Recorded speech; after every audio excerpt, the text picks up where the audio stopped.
নারী ও মানুষ, নর ও মানুষ, সৃষ্টি মহান স্রষ্টার। কর্মগুণে আমরা মানুষ, নেই তো কোনো অহংকার। আসসালামু আলাইকুম প্রিয় দর্শক, সকলকে স্বাগত শুভেচ্ছা জানিয়ে শুরু করছি এনটিভির নিয়মিত পাক্ষিক আয়োজন লাভেলো নিবেদিত মহিলাঙ্গন। আপনাদের সাথে আছি আমি মহসিনা শারমিন নিশাদ।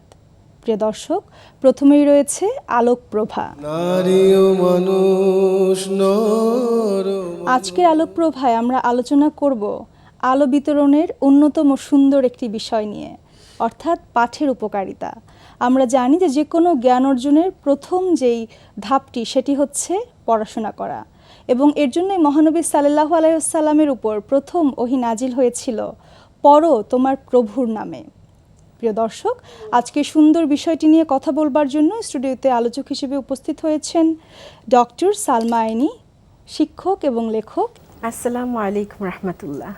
তারপর ঠিক যেটি বলছিলাম যে আমাদের পাঠ করা বা পঠন, এটির গুরুত্ব অবশ্যই অপরিসীম। তো দর্শকের উদ্দেশ্যে জানতে চাইবো যে আসলে এটির গুরুত্বটি কোন জায়গাটা এবং কতটুকু।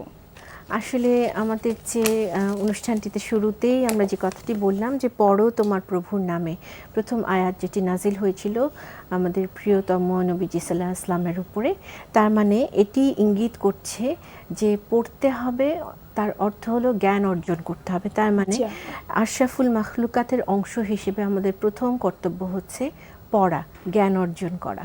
তো এখন এই জ্ঞান অর্জনের ব্যাপারটি অনেক ব্যাপক। প্রথমতই হচ্ছে যে এই জ্ঞান অর্জন করার মাধ্যমে যেটি ঘটবে সেটা হচ্ছে আল্লাহ সুবহানাহু তাআলাকে আমরা জানতে পারবো। আমাদের জ্ঞানবিহীন জীবন যদি হয় তাহলে আমরা কেন এসেছি, কোথা থেকে এসেছি, কে আমাদেরকে পাঠিয়েছেন এবং আমাদের ভবিষ্যতে কি হবে, এই কোনো বিষয় সম্পর্কেই আমরা আসলে জানতে পারবো না যদি আমরা জ্ঞান চর্চা না করি বা না পড়ি। একইভাবে আমরা এটিও বলে থাকি যে হে প্রভু, আপনি আমার জ্ঞান বাড়িয়ে দিন। এটি একটি দোয়া আছে, বিশেষ করে যখন কিনা আমরা কোনো রকমের এক্সামিনেশনের সামনে যাই তখন আমরা বলতে শুনি যে এই দোয়াটি বেশি বেশি করে করতে, যাতে করে আসলেও এই দোয়া স্মরণশক্তি বৃদ্ধি করে এবং আল্লাহ সুবহানাহু ওয়া তাআলার কাছে চাইতে হয় যে আপনি আমার জ্ঞানকে প্রসিদ্ধ করে দিন, আমাকে পরিপূর্ণতা দান করুন, আমাকে আরও অনেক বেশি আমি যাতে সব কিছুকে গ্রহণ করার মানসিকতা থাকতে পারে এবং অন্তরকে যাতে আমি আলোকিত করতে পারি জ্ঞান দ্বারা, সেটি আমার মধ্যে আপনি ঘটাতে সাহায্য করুন। এই হচ্ছে জ্ঞান। এখন যদি বলি আমরা যে পড়া বা পড়াশোনা করা, এর উপকারিতা কি বা কেন আমরা পড়াশোনা করব, খুব সহজেই বলা যায় যে যখন আমরা কিনা কোনো কিছু পড়তে থাকি খুব মনোযোগের সাথে, তখন আমাদের যে প্রতিদিনকার উদ্বিগ্নতা থাকে, দুশ্চিন্তা থাকে, পেরেশানি থাকে এবং অনেক কঠিন দুঃখ বেদনায় যখন আমরা পড়ে যাই, তখন কিন্তু একটি ভালো বই যদি আমরা পড়তে শুরু করি তখন আমাদের ভেতরে একটি আলো তৈরি হয় বা আমরা এই উদ্বিগ্নতা থেকে আমরা একটু দূরে সরে যেতে পারি। তারপরে হচ্ছে আমরা অহরহই, যেটিও আমরা জানি যে একেবারে অনুচিত কবিরা গুনাহ মিথ্যে কথা বলা একটি স্বভাবে পরিণত হয়ে যায়, যে বানিয়ে কথা বলা বা ইত্যাদি অনেক রকমভাবে গীবত করা, যেগুলো একেবারে কঠিন গুনার কাজ। দেখা যায় বই পড়ায় ব্যস্ত থাকলে আমরা এগুলো থেকে দূরে থাকতে পারি।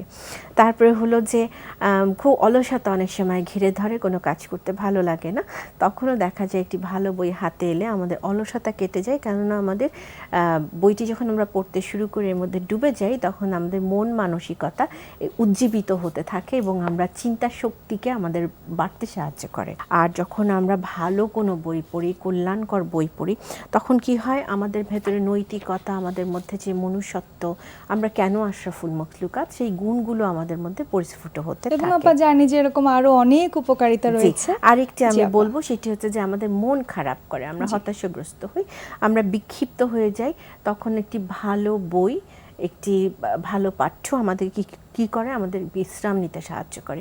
কেননা আমাদের মন তখন শান্ত হয়ে আসে, প্রশান্ত ভাবটি আমাদের মধ্যে বিরাজ করে এবং বারবার পড়ার ফলে আমাদের যে লিঙ্গুইস্টিক যে উন্নতি ঘটে, মানে হচ্ছে যে অনেক শব্দের উপরে আমাদের দক্ষতা চলে আসে, যেটি আমরা আবার আমাদের প্রচার এবং প্রসারের ক্ষেত্রে, কোনো ভালো কিছু প্রচার এবং প্রসারের ক্ষেত্রে আমরা সেটির নিয়ে আসতে পারি এবং সুন্দরভাবে উপস্থাপন করতে পারি। জি আপা, আমরা যেহেতু বললেন যে পাঠ হচ্ছে অনেক জ্ঞানের অবশ্যই যে মূল যে সূত্র সেটি, তো সেখান থেকে আপা সকল জ্ঞানের আবার আমরা জানি যে মূল ভান্ডার সেটি কিন্তু হচ্ছে কোরআন শরীফ। জি। এবং আমরা জানি যে সেই শত শত বছর আগের নাজিল হওয়া কোরআন শরীফ এখনো আসলে যখন বিজ্ঞানীরা রিসার্চ করছেন, ইসলামিক স্কলাররা রিসার্চ করছেন, কত কিছু বের হয়ে আসছে নতুন একেবারে। নতুন। জি আপা, তো এই কোরআন পাঠের গুরুত্ব সম্পর্কে একটু জানতে চাইবো। আসলে যখন আল্লাহ সুবহানাহু ওয়া তাআলা আমাদেরকে পড়তে বলেছেন, আসলে নবী সাল্লাল্লাহু আলাইহি ওয়াসাল্লাম যখন জিবরাইল আলাইহিস সালামকে উনি যা উচ্চারণ করলেন সেটি উনি রিপিট করলেন, কেননা আমরা জানি যে তিনি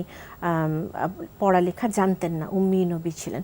তো এখন তখন যেহেতু পড়তে বলা হলো, তখন উনি কি করলেন, জিবরাইল আলাইহিস সালাম যা বললেন সেটিকে উনি রিপিট করলেন মুখে মুখে। এটি হচ্ছে তার পড়া।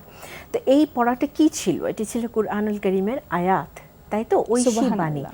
তো নবী সাল্লাল্লাহু আলাইহি ওয়াসাল্লামের কাছে তিনি যে নবী এবং রিসালাত প্রাপ্ত হলেন, এটি প্রমাণ করলো তার কাছে পাঠানো এই ঐশী বাণীর মাধ্যমে। জি আপা। যে কি সাংঘাতিকভাবে এই যে কুরআনুল কারীম যদি না পড়া হয়, না গবেষণা করা হয়, না জানা হয়, তাহলে এই যে আল্লাহ তাআলার যে ব্যাপকতা, তিনি কে, তিনি স্রষ্টা শুধু মুখে বললে হবে না। এবং তিনি বলেছেন কি যে কুরআনুল কারীমকে তিনি রক্ষণাবেক্ষণ করবেন। একটি হরফ এদিক ওদিক হলে এটি নষ্ট হয়ে যাবে পুরো, মানে এটাকে কি বলবো, এর যে গঠন শৈলী, এর যে শব্দ চয়ন, এর যে লিঙ্গুইস্টিক যে প্রভাব, সব কিছু নষ্ট হয়ে যাবে, কারণ এটি সম্পূর্ণভাবে ম্যাথমেটিক্যালি সাজানো হয়েছে। জি আপা। তো এই জন্যই বলা হয়েছে পড়ো, তার মানে কি তুমি এর ভেতরে ঢোকো, এর জ্ঞানটুকু নাও এবং এটিকে তুমি ছড়িয়ে দাও। তা আল কুরআন শিক্ষা করা প্রত্যেক মুসলিমের জন্য ফরজ, এবং এটিকে আমরা যেহেতু আমাদের ভাষা আরবি নয়, আমাদের ভাষা বাংলা, সেই ক্ষেত্রে আমরা যদি আরবি সরাসরি না বুঝি, আমাদের উচিত হবে অবশ্যই এর সাথে ট্রান্সলিটারেশন বা ট্রান্সলেশন যাই বলি না কেন, ইংরেজিতে হোক বাংলায় হোক, সেটি আমাদেরকে পড়ে নেওয়া। কারণ শুধুমাত্র রিডিং পড়লে এটি হচ্ছে না, এর অর্থ সহ বুঝে এর উপরে আমল করাই হচ্ছে আমাদের কর্তব্য।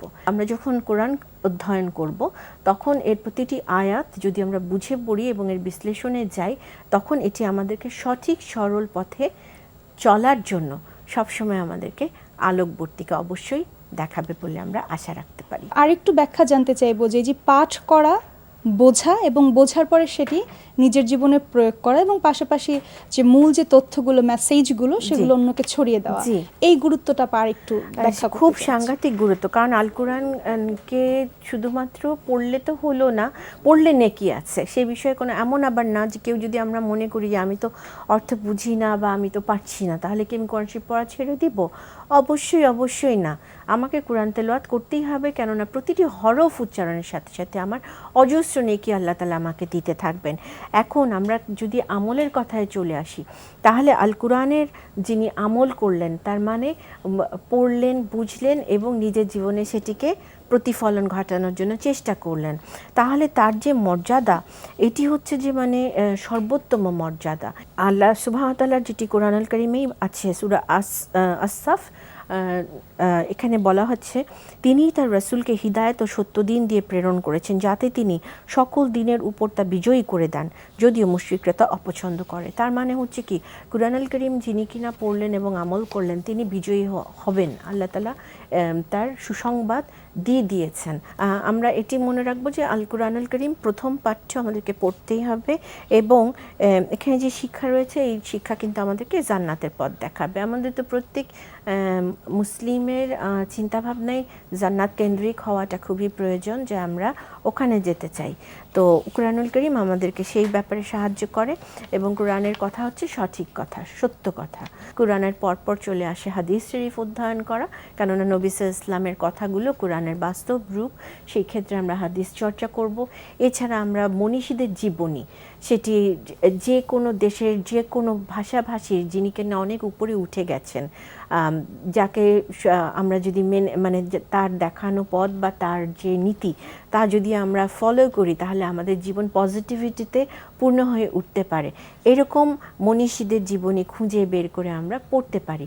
তারপরে আমাদের যে মাসলা মাসাইল রয়েছে, কারণ সব কিছু তো কোরআনুল কারীমে সরাসরি দেয়া নেই, তো সেগুলোর ব্যাখ্যা, তাফসির ইত্যাদি, তারপরে ম্যাথমেটিক্স, তারপরে আমাদের যা কিছু ফিজিক্স, কেমিস্ট্রি, কারণ সব কিছু ইনগ্রেডিয়েন্টস আবার কুরআনুল কারীমের মধ্যে রয়েছে।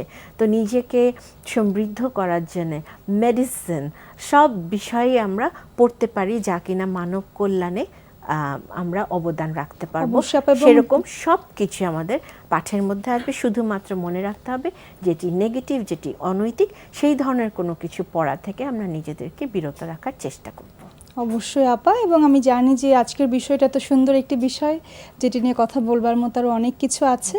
মহান আল্লাহ তাআলা আমাদের নিজে থেকে জ্ঞান অর্জনের মাধ্যমে সেগুলো জানবার তৌফিক দান করুন। ইনশাআল্লাহ আপনাকে অনেক তাআলা। ধন্যবাদ আপা এত সুন্দর আলোচনার জন্য। আলহামদুলিল্লাহ রাব্বিল আলামিন, আপনাকেও অনেক অনেক ধন্যবাদ। নারী ও মানুষ, নর ও মানুষ। প্রিয় দর্শক, এবারে আমাদের আলোচনা পর্বে আলোচক হিসেবে উপস্থিত আছেন ডক্টর সৈয়দা সুলতানা রাজিয়া, অধ্যাপক কেমিক্যাল ইঞ্জিনিয়ারিং, বুয়েট। আপা আসসালামু আলাইকুম, কেমন আছেন আপা? ওয়ালাইকুম আসসালাম, আলহামদুলিল্লাহ ভালো আছি। আপা জি, আজকে এত সুন্দর একটি বিষয় নিয়ে কথা বলবো, নেক আমল, যেটি সকলেই করতে পছন্দ করেন। তবে প্রথমেই জানতে চাইবো যে আমাদের নেক আমলের ধরনগুলো আসলে কীরকম হওয়া উচিত? ধন্যবাদ। প্রথমে আমি যে জিনিসটি বলতে চাচ্ছিলাম সেটা হচ্ছে যে পবিত্র কোরআনে নেক আমলকে আমালু সালেহ এইভাবে বর্ণনা করা হয়েছে।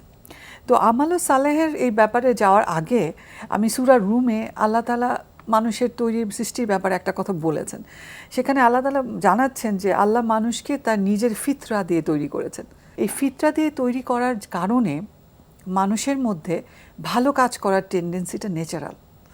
মানুষ তার স্বভাবগতভাবে ভালো কাজ করবে, কিন্তু নানা কারণে পরবর্তীতে আমরা আসলে ভালো কাজ আর করি না। আমালু সালেহ যেটা আমাদের নেচারের মধ্যে আছে যে আমরা সেটা করব। এবং আরও ইন্টারেস্টিং ব্যাপার হচ্ছে যে আল্লাহ তাআলা যখনই বলছেন যে তার বান্দারা যাদের প্রতি আল্লাহ তাআলা সন্তুষ্ট হচ্ছেন তাদেরকে আল্লাহ তাআলা বলছেন যে তাদেরকে আমি আমার সালেহীন বান্দাদের অন্তর্ভুক্ত করলাম। আমরা নামাজের বৈঠকে আত্তাহিয়াতু পড়ি, জি আপা। সেখানে আল্লাহ তাআলা রাসূলকে বলছেন আসসালামু আলাইকা, রাসূলকে জানাচ্ছেন। রাসূল সেটার উত্তরে বলছেন আসসালামু আলাইনা ওয়া আলা ইবাদিল্লাহি সলিহিন।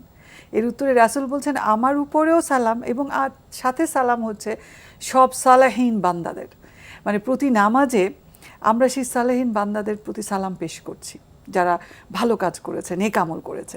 এই জিনিসটি মানে কতটা সিগনিফিক্যান্ট, আল্লাহ তাআলা এই জিনিসটি মুসলমানদের জন্য কতটা ইম্পর্টেন্ট করে দিয়েছেন, এটা বোঝানোর জন্য আমি কথায় আসলাম। এরপরে যখন আমালুস সালেহ কোন কাজগুলি, এটা নিয়ে যদি আমরা চিন্তা করি, আমরা আসলে কোরআনে সূরা বাকারায় তো ক্লিয়ারলি দেখি আল্লাহ তাআলা বলছেন যে মানে তারাই তাকওয়া বা তাকওয়া পেয়েছে বা মুত্তাকি হয়েছে কারা, যারা গায়েবে বিশ্বাস করে, যারা নামাজ কায়েম করে, যারা যাকাত দেয়, মানে আল্লাহ তাআলা তাদেরকে যে সম্পদ দিয়েছেন তা থেকে ব্যয় করে, এবং তারা নিজেদের উপরে যা নাজিল হয়েছে তাতে বিশ্বাস করে, এবং অন্য নবী রাসূলদের উপর যা নাজিল হয়েছে তাদের পূর্বে তাতে বিশ্বাস করে, এবং তারা কল্যাণপ্রাপ্ত হয়েছে। তো এই জিনিসগুলি সবটাই আমালুস সালেহ।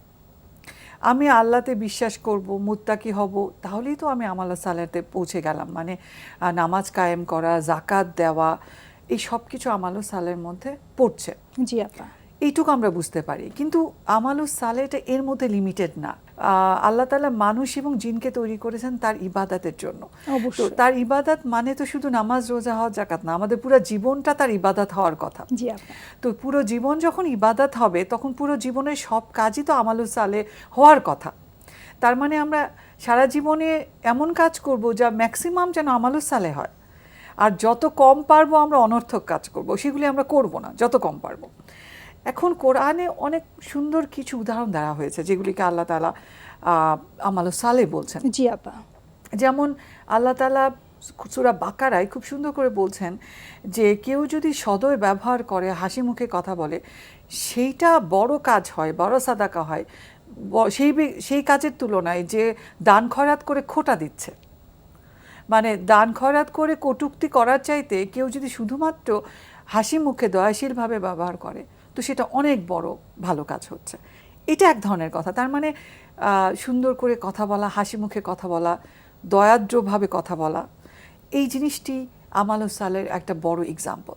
জি আপা। এরপরে আল্লাহ তাআলা বলছেন যে সূরা আসরে আমরা দেখেছি যে সবাই ক্ষতিগ্রস্ত হচ্ছে শুধু তারা ছাড়া যারা সৎ কাজ করেছে এবং যারা সত্যের দিকে এবং সাবরের দিকে আহ্বান করেছে। এটা ইম্পর্টেন্ট। মানে আমাদেরকে, আমরা ক্ষতিগ্রস্ত হয়ে যাব যদি আমরা ঈমান যদি না আনি, এবং ঈমান আনার পরে যদি আমরা সত্যের দিকে এবং সাবরের দিকে, সাবর মানে তো আমাদের এই জিনিসটা মনে রাখতে হবে, ধৈর্যের যে উপদেশ দেওয়া, এটা প্রতিটা মুসলমানের কর্তব্য যে ধৈর্যের উপদেশ দেওয়া জারি রাখা। আমরা আজকের দিনে আমরা সাথে সাথে সব কিছু পেতে চাই, অল্প কিছুতে অস্থির হয়ে যাই, কোনো দুর্ঘটনায় সহজে হতাশ হয়ে যাই, কোনো সুখবর শুনলে সহজে মাথা খারাপ করে ফেলি। কিন্তু এই সব কিছুর মধ্যে ধৈর্য ধারণ করা একটা বড় ব্যাপার, এবং এই জিনিসটি অনেক সময় আমরা নিজেরা ধৈর্য ধারণ করতে ভুলে যেতে পারি। কিন্তু আমাদেরকে যদি আমাদের প্রিয়জন মনে করিয়ে দেয় যে তোমার ধৈর্য ধারণ করার কথা, আল্লাহর রাস্তায় চলা এত সহজ না, সেখানে অনেক কিছু ঘটবে, আমাদের ধৈর্য ধারণ করতে হবে, এটা আল্লাহ তাআলা ভীষণভাবে পছন্দ করেছেন। কিন্তু এই প্রেক্ষিতে জানতে চাইবো যে সাধারণ মানুষের কাছে যে মেসেজটি থাকে সেটি হচ্ছে আমরা নামাজ, রোজা, হজ, যাকাত, যেই মৌলিক যে বিষয়গুলো আছে সেটি কিন্তু আমরা আমল বলে গণ্য করছি, এবং আপনি যে আনুষঙ্গিক বিষয়গুলো বললেন যেটি একটি সুন্দর সমাজ কিংবা সুন্দর বিশ্ব তৈরি করবার জন্য খুবই প্রয়োজন, সেগুলো কিন্তু আসলে যে একটি নেক আমল হিসেবে গণ্য হয়, এই মেসেজগুলো কিন্তু আমাদের কাছে বা অনেকের কাছেই নেই। এই আসলে পার্থক্য বা গ্যাপটি কেন মনে হচ্ছে আপা? আমাদের যেটা আসলে আমাদের একটা বড় বিষয় হচ্ছে কোরআন আমরা তো বুঝে পড়ি না, এই কথা বারবার এসছে যে কোরআন আমরা খুব দরদ সহকারে তিলাওয়াত করছি, কিন্তু যেটা বলছি সেটা দরদ সহকারে রিয়েলাইজ করছি কিনা। তো এইটা এখন আমাদের সোসাইটি অনেক বেশি অ্যাওয়্যার হচ্ছে, অর্থ পড়ার দিকে আমরা এগিয়ে যাচ্ছি, অনেকে আরবি ভাষা শিখছে। আমি মনে করছি যে এটা যদি মনোযোগ দিয়ে আমরা পড়ি, আমরা বুঝতে পারবো যে কোরআনে তো নামাজ, রোজা, হজ, যাকাতের পাশাপাশি এগুলিও বলা আছে যে এই সব কাজ না করলে আমার দিন কমপ্লিট হচ্ছে না। নামাজ রোজার পাশাপাশি আল্লাহ তাআলা বলছেন যে সূরা মাইদাতে যে একজন মানুষের জীবন বাঁচানো যেন সমগ্র মানব জাতির জীবন বাঁচানো সমান, মানে মানুষের জীবন বাঁচানো সেটাও একটা বড় আমল সালেহ। এরপরে পিতা, মাতা, আত্মীয় স্বজন, ইয়াতিম, প্রতিবেশী, বন্ধু সবার প্রতি সদ্ব্যয় ব্যবহার করা। আমরা সূরা নিসাতে আল্লাহ তাআলা সুনির্দিষ্টভাবে বলছেন যে পিতামাতা তো আছেই, পাড়া প্রতিবেশী, বন্ধু বান্ধব, এদের প্রতিও আমাদের সদয় ব্যবহার করার কথা। তারপরে মানুষের মাঝে শান্তি প্রতিষ্ঠা করা, দুই গ্রুপের মাঝে ঝগড়া হচ্ছে শান্তি প্রতিষ্ঠা করা, এটা আমাল সালেহ। সূরা হুজরাতে আল্লাহ তাআলা এটা বলছেন। আমরা অনেক সময় আমাদের কাজ হয় মানুষের মাঝে ভাঙন সৃষ্টি করা, আমরা ডিভাইড অ্যান্ড রুলে অনেক সময় বিশ্বাস করি, নিজের পাওয়ার, নিজের ইনফ্লুয়েন্স রাখার জন্য অন্য মানুষের মাঝে আমরা মনোমালিন্য সৃষ্টি করতে পছন্দ করি এবং নিজেদেরকে ফেভারিট করতে চাই, এটা মানুষের নেচারের মধ্যে আছে। কিন্তু আল্লাহ তাআলা পরিষ্কার বলছেন যে যারা দুই গোষ্ঠীর মধ্যে, দুইটি মানুষের মধ্যে আসলে শান্তি প্রতিষ্ঠা করে দেয়, সেটা আল্লাহ ভীষণ পছন্দ করেন এবং সেটা আমালও সালেহ। তারপর ন্যায়ের পক্ষে দৃঢ় থাকা, সূরা নিসায় আল্লাহ তাআলা বলছেন যে তুমি সত্যের পক্ষে দাঁড়াও, যদি তা তোমার নিজের বিরুদ্ধেও যায়, তোমার আত্মীয় স্বজনেরও বিরুদ্ধে যায়, তারপরেও তুমি সত্যের পক্ষে দাঁড়াও, ন্যায়ের পক্ষে দাঁড়াও। তো তাহলে এটা বিরাট আমাল সালেহ। এর চেয়ে বড় ভালো কাজ, নেক আমল আর কি হতে পারে যে আমি নিজের পছন্দের বিরুদ্ধে, আমার স্বার্থের বিরুদ্ধে দাঁড়িয়েও আমি ন্যায়ের পক্ষে কথা বলছি, এটা অনেক বড় আমাল সালেহ। এরপরে আরেকটা জিনিস আমার মনে হয় যে এটা অনেক সময় আমরা বুঝি না, আল্লাহ তাআলা সবসময় নির্দেশ দিচ্ছেন যে আল্লাহর সৃষ্টি বা নিদর্শনগুলি নিয়ে যেন আমরা চিন্তা করি। এগুলি নিয়ে যখন আমরা চিন্তা করি, আল্লাহর মাহাত্ম্য আমাদের কাছে প্রকাশিত হয় এবং আল্লাহর সামনে আমাদের মাথা নত হয়ে আসে, আমাদের সাবমিশন, আল্লাহর প্রতি আমাদের আনুগত্য আরো বেড়ে যায় যখন আমরা চিন্তা করি। সাবমিশনের বিষয়টি আসলো, সে প্রসঙ্গে একটু বলি যে আমাদের সামনে ঈদুল আজহা আছে, অর্থাৎ সেই বিষয়, অর্থাৎ নিজেকে সাবমিট করা এবং ত্যাগ করা, স্যাক্রিফাইস করা। ধন্যবাদ। আমার মনে হয় খুব একটা প্রাসঙ্গিক আলাপেই আসলাম, কারণ আমাদের সামনেই ঈদুল আজহা আসছে। তো ঈদুল আজহায় আমাদের একটা বড় দিক থাকে যে আমরা কোরবানি করি, আল্লাহর ওয়াস্তে কোরবানি করি, এবং কোরআনে আল্লাহ তাআলা পরিষ্কার বলছেন যে তোমার যে রক্ত মাংস সেটা আল্লাহর কাছে পৌঁছায় না, যেটা পৌঁছায় সেটা হচ্ছে তাকওয়া। কিন্তু আল্লাহ তাআলা এই কোরবানির নির্দেশনা দিয়েছেন, আমরা ইব্রাহিম আলাইহিস সালামের যে স্যাক্রিফাইস সেটাকে মনে করে, স্মরণ করে আমরা কোরবানি করি। কিন্তু এই কোরবানিটার এসেন্সটা যদি ভুলে যাই, যেটা আল্লাহর রাস্তায় নিজেকে ঠিক রাখার জন্যই কোরবানিটা করা, এটা মানুষকে দেখানোর জন্য না। এবং অনেক বেশি রক্ত মাংস, আমি যদি অনেক বড় গরু কোরবানি দেই, অনেকগুলি গরু কোরবানি দেই, তাতে আল্লাহর কাছে আমার কোনো ক্রেডিট নাই। আমার ক্রেডিটটা আসলে আল্লাহর প্রতি আমার আনুগত্য তাকওয়া সেটাতেই। তো আমি বলবো যে ঈদুল আজহার সময় আমাদের মাথায় এটাই থাকুক যে আমরা আল্লাহর ওয়াস্তেই করছি এই কোরবানি, এবং মানুষকে দেখানোর জন্য না, মানুষকে ছোট করার জন্য না, নিজের অহংকার সবার সামনে নিজের দাম বাড়ানোর জন্য না। এবং এই কোরবানির মাংস যেন আমাদের দরিদ্র আত্মীয় থেকে শুরু করে আমাদের প্রতিবেশী, আমাদের যারা পায়নি তাদের দরজায় পর্যন্ত আমরা পৌঁছে দেই। আবার সেই মাংস আমরা নিজেরাও খেতে পারি, আত্মীয় স্বজনদেরকে উপহার হিসেবে দিতে পারি, সেটাতেও কোনো আপত্তি নেই। কিন্তু দরিদ্ররা এবং যারা মুখাপেক্ষী আমাদের, তাদেরকে যেন আমরা আসলে বঞ্চিত না করি। আর কি কি ধরনের কাজ আমরা করি যে আমরা ভাবছি আমাদের ইবাদাগুলো হচ্ছে, আমাদের আমলগুলো হচ্ছে, কিন্তু মহান আল্লাহ তাআলা সেই কাজগুলো পছন্দ করছে না, কিংবা ইবাদাগুলো বিনষ্ট হচ্ছে, এই বিষয়ে একটু জানতে চাই। একটা বড় জিনিস আমরা জানি সবাই, রিয়া যেটা আমার লোক দেখানো। কোনো ধরনের ইবাদাতই যদি লোক দেখানো হয়ে যায়, সেই ইবাদাতের যে মূল উদ্দেশ্যটা এটা বিনষ্ট হয়, এবং রিয়াকারীর দোয়া আল্লাহ তাআলা কবুল করবেন না, এটাই স্বাভাবিক। যে আসলে আল্লাহর উদ্দেশ্যে তো সেটা করা হয়নি, সেটা তো মানুষকে দেখানোর জন্য। আর আরেকটা হচ্ছে ব্যবসায়ীরা যখন অসৎ উপায়ে আমি সেটা অ্যাড করতে চাচ্ছি যে যারা ব্যবসা করেন, আল্লাহ তাআলা ব্যবসায়ীদেরকে হাদিসে এসছে যে মুজাহিদের কাছাকাছি স্ট্যান্ডার্ড দেওয়া হয়েছে, যে একটা সৎ ব্যবসায়ী আর আরেকজন আল্লাহর রাস্তায় যুদ্ধ করছেন, জিহাদ করছেন, তাদের স্ট্যাটাস আল্লাহর কাছে এই 2টা আঙ্গুলের কাছাকাছি, এত কাছাকাছি। এর কারণ হচ্ছে সৎভাবে যে ব্যবসা করায় ভীষণ চ্যালেঞ্জিং, এবং এটা আল্লাহর রাস্তায় যুদ্ধ করার মতোই। তো সেই জন্য তার স্ট্যাটাস যেমন বেশি, তেমনি আবার সে যদি অসৎ রাস্তায় চলে যায় তার শাস্তিও তো অনেক। তো এবং আমরা জানি যে ব্যবসা বা অন্যান্য কাজে যেগুলি ইবাদত হতে পারে আল্লাহর রাস্তায়, সেগুলি শুধুমাত্র আমরা অসৎ উপায় অবলম্বন করার কারণে সেই জিনিসগুলি আমাদের জন্য মানে নষ্ট হয়ে যাচ্ছে। এবং হালাল রোজগার করা এবং হালাল রোজগার করে আমার আত্মীয় স্বজনকে খাওয়ানো, নিজের পরিবারকে খাওয়ানো সাদাকা হিসেবে গণ্য হয়। কিন্তু সেই রোজগার যদি হারাম হয়, আমি যতই তাদেরকে খাওয়াই পড়াই হারাম রোজগার দিয়ে, সেটা তো আর সাদাকা হিসেবে গ্রহণযোগ্য হবে না। আবার আমরা যখন দান খয়রাত করি, আমরা যদি দান খয়রাত করার সাথে সাথে খোঁটা দেই এবং আমাদের মনে করিয়ে দেই, তখন এটা আসলে আমাদের আমল নষ্ট হয়ে যায় এবং উদ্দেশ্যটা বিনষ্ট হয়। অবশ্যই আপা, আপনাকে অনেক অনেক ধন্যবাদ এত সুন্দর আলোচনা করবার জন্য। আশা করি যারা আজকে দর্শক আছেন তারা এই আলোচনার মাধ্যমে অবশ্যই অনেক বেশি উপকৃত হবেন। আপনাকে অসংখ্য ধন্যবাদ, দর্শকবৃন্দকে অসংখ্য ধন্যবাদ। প্রিয় দর্শক, আমরা অনুষ্ঠানের একেবারেই শেষ পর্যায়ে চলে এসেছি। মহান আল্লাহ তাআলা আমাদেরকে বেশি বেশি নেক আমল করবার তৌফিক দান করুন এবং বেশি বেশি পাঠ করে জ্ঞান অর্জন করবার তৌফিক দান করুন। প্রিয় দর্শক, আপনারা অনুষ্ঠানটি পৃথিবীর যে কোনো প্রান্ত থেকে দেখতে চাইলে ভিজিট করতে পারেন ওয়েবসাইটে। এনটিভির ওয়েবসাইটটি হলো www.ntvbd.com। এছাড়াও আপনারা ভিজিট করতে পারেন এনটিভির ইউটিউব এবং ভেরিফাইড ফেসবুক পেজটিও। প্রিয় দর্শক, আপনারা আপনাদের অভিমত, পরামর্শ কিংবা উপদেশ যদি আমাদেরকে জানাতে চান, তবে চিঠি লিখতে পারেন এই ঠিকানায়। পরিচালক, মহিলাঙ্গন, এনটিভি, বিএসইসি ভবন, 102 কাজী নজরুল ইসলাম এভিনিউ, কারওয়ান বাজার, ঢাকা 1215। প্রিয় দর্শক, আজকের মতো বিদায় নিচ্ছি। মহান আল্লাহ তাআলা আমাদেরকে সুস্থ রাখুন, সুন্দর রাখুন এবং অবশ্যই বেশি বেশি জ্ঞান অর্জন করবার তৌফিক দান করুন। আসসালামু আলাইকুম। কর্মগুণে আমরা মানুষ, নেই তো কোনো